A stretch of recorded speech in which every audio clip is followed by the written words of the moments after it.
Team India Australia మధ్య జరుగుతున్న 4వ మ్యాచ్లో ఆరంభంలోనే వికెట్లు కోల్పోవడంతో టీమిండియా గెలుపు కోసం కాకుండా డ్రా కోసం ప్రయత్నించింది. కానీ ఆ డ్రా చేసే క్రమంలో కూడా బ్యాటర్లు నిలబడలేక చేతులెత్తేశారు.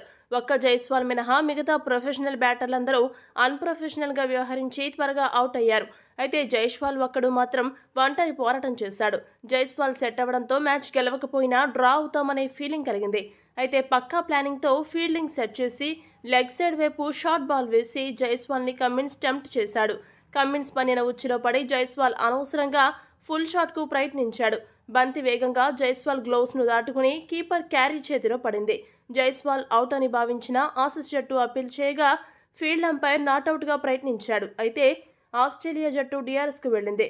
3D అంపైర్ అన్ని యాంగిల్స్లను గమనించాడు. బంతి జైస్వాల్ గ్లోవ్స్ను దాటుతున్నప్పుడు స్నీకోమీటర్లో ఎటువంటి స్పైక్ లేదు. కానీ రీప్లేలో బంతి జైస్వాల్ గ్లోవ్స్ని తాకినట్టు కనపడడంతో థర్డ్ అంపైర్ అవుట్గా ప్రకటించాడు. స్నీకోమీటర్లో ఎటువంటి స్పైక్ లేకపోయినా థర్డ్ అంపైర్ అవుట్ ఇవ్వడంపై అభిమానులు విరుచుకుపడుతున్నారు. థర్డ్ అంపైర్ నిర్ణయాన్ని తప్పుపడుతున్నారు.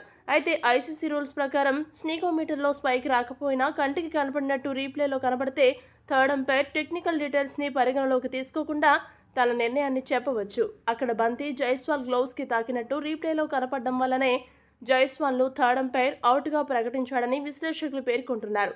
జైస్వాల్ విషయంలో థర్డ్ అంపైర్ సరైన నిర్ణయం తీసుకున్నాడా? మీ అభిప్రాయాన్ని కామెంట్ చేయండి. మరిన్ని స్పోర్ట్స్ అప్డేట్స్ కోసం మా ఛానల్ను సబ్స్క్రైబ్ చేసుకోండి.